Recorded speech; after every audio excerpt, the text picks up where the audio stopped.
Doctor صاحب سوال یہ ہے کہ مسلم لیگ قاف، Peoples Party, then P T I اور اب اس کو بھی رخصت، بہت سے لوگ پوچھتے ہیں آپ الیکٹ بھی نہیں ہوئی لیکن اس کے باوجود آپ نے مرکز میں کلیدی وزارت لے لی تھی، یہ وزارت آپ کو کیسے ملی اور پھر اس وزارت سے آپ کو ہٹایا کیوں گیا؟ کون لوگ تھے جو آپ کے خلاف سازش کر رہے تھے؟ بسم اللہ الرحمن الرحیم۔ سب سے پہلے تو ارشاد عارف صاحب کو میری طرف سے مبارکباد دیں، وہ صدر منتخب ہوئے ہیں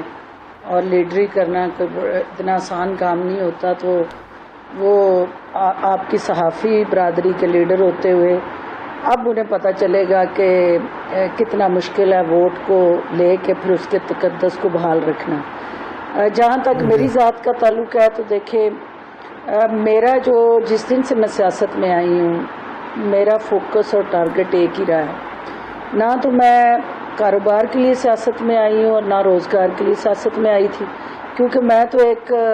پروفیشنل سرجن ہوتے ہوئے یو این کے اندر کام کر رہی تھی، تو اگر مجھے کسی روزگار کے لیے سیاست چاہیے تھی تو وہ تو یو این میں ڈالرز میں میری سیلری تھی، اور اگر میں نے کوئی کاروبار کرنا تھا تو ڈاکٹر سے زیادہ کوئی اور اچھا کاروبار ان دنوں میں نہیں ہے۔ تو ان دونوں چیزوں سے ہٹ کے میں جس کام کے لیے آئی تھی وہ نیشنل سروس تھی، وہ نیشنل کاز تھی، وہ پبلک سروس ڈیلیوری تھی۔ اور آپ نے دیکھا کہ اگر تو میں نے ریزرو سیٹ پہ رہنا ہے، اگر صرف میری ذات کا ایشو ہو، میری کاز کا ایشو نہ ہو، تو میری ذات جو ہے وہ آپ یہ کہہ سکتے ہیں کہ ریزرو سیٹ پہ بیٹھ کے نامینیشن لے کہ میں ایک ہی جماعت کے ساتھ کھڑی ہو کے تو اپنے مفاد کا تحفظ کرتی رہتی۔ لیکن جب میں نے کاز کے لیے کھڑے ہونا ہے تو پھر کاز کے لیے جو کھڑے ہوتا ہے اس کو حلقے کی سیاست اور ووٹ کی سیاست کرنی ہے، کیونکہ اپنی ذات کو سیکریفائز کر کے کاز کو سپریم کرنا یہ سب سے بڑا چیلنج ہے۔ تو آج بھی اسی چیلنج سے میں گزر رہی ہوں۔ آپ نے جو ذکر کیا میرے سفر کا، ٹارگٹ میرا ایک ہی ہے، اس منزل تک پہنچنا ہے۔ اس تک پہنچنے کے راستے ڈیفرنٹ ہو سکتے ہیں، کبھی جی ٹی روڈ پہ، کبھی موٹر وے پہ، کبھی کچے رستوں پہ۔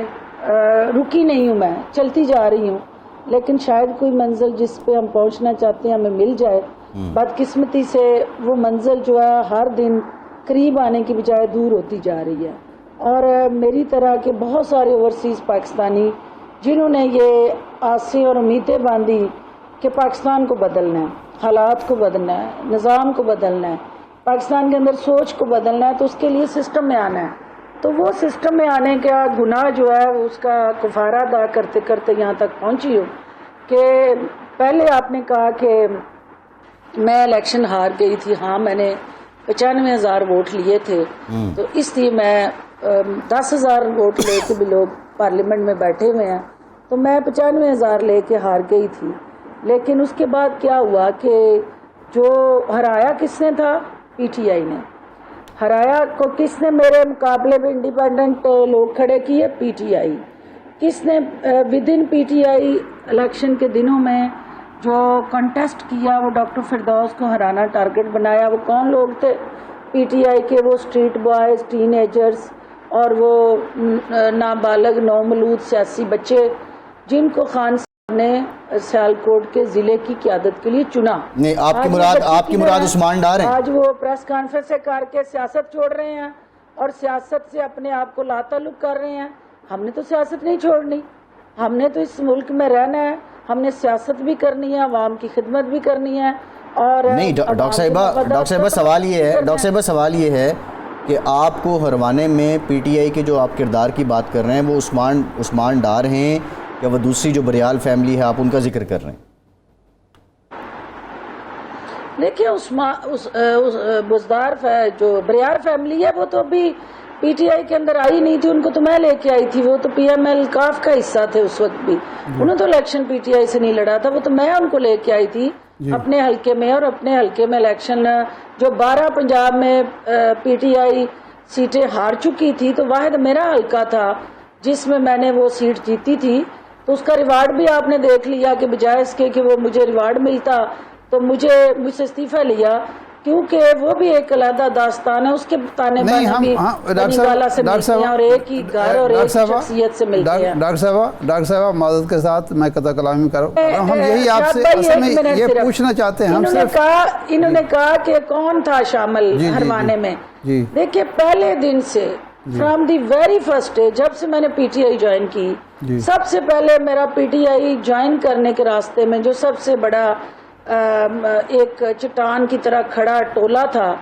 وہی آخر تک آج تک بھی وہی سامنے کھڑا ہے، اور خان جو ہے اسی ٹولے کی نادانیوں کا شکار ہوئے ہیں، ان کی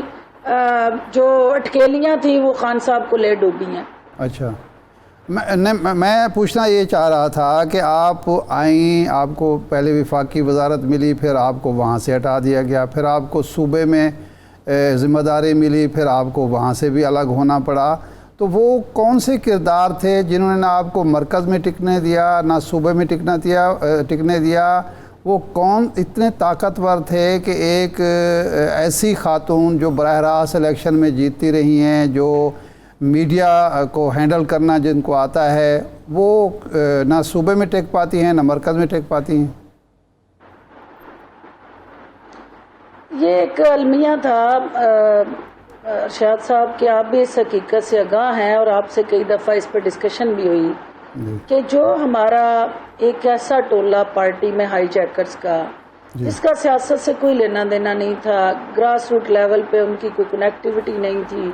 کوئی ان کا پبلک سروس ڈیلیوری کا ایجنڈا نہیں تھا، وہ صرف اور صرف سوشل میڈیا کی سیاست میں خان کے دل جیتتے تھے، اور اس کو غلط بیانی کر کے، غلط ایجنڈا اور غلط پروپیگنڈے سے اس کو پھنسا کے اپنے مفادات حاصل کرتے تھے۔ اس کی سرپرستی کرتے ہوئے بنی گالہ میں دونوں دفعہ، آپ کو پتہ جب میں الیکشن ہاری تو ایک کمیٹی بنی کہ بھی کیا وجہ تھی، تو وجہ یہ نکلی کہ پی ٹی آئی نے مجھے ہرایا ہے، اور وہ میں الیکشن جیت چکی تھی، پی ٹی آئی کی گروپ بندی نے مجھے الیکشن ہرایا، جس کی وجہ سے خان نے اس کو ریئلائز کرتے ہوئے اس رپورٹ کی وجہ سے مجھے وفاق میں کامنڈیٹ کیا۔ جو یہ وفاق میں مجھے کامنڈیٹ کیا تو وہ ٹولہ پھر سے سرگرم ہو گیا، انہوں نے گروپنگ کر کے ہر روز میرے لیے مسائل بنائے۔ وہ سارا گینگ جو ہے وہ آج کدھر ہے؟ کیونکہ جو کام کرنے والا بندہ تھا، چونکہ خود ان کو کام آتا نہیں تھا، جو کام کر رہا ہوتا تھا اس کے سامنے یہ کھڑے ہو جاتے تھے، اس کے لیے یہ روز ایک نئی مصیبت، نئی پریشانی کھڑی کرتے تھے۔ تو آج بھی پی ٹی آئی کو بار بار میں نے پہلے بھی کہا، اب بھی کہہ رہی ہوں کہ پی ٹی آئی کو باہر سے نہیں، پی ٹی آئی کو پی ٹی آئی سے خطرہ ہے، اور آج آپ دیکھ رہے ہیں کہ پی ٹی آئی کھل کے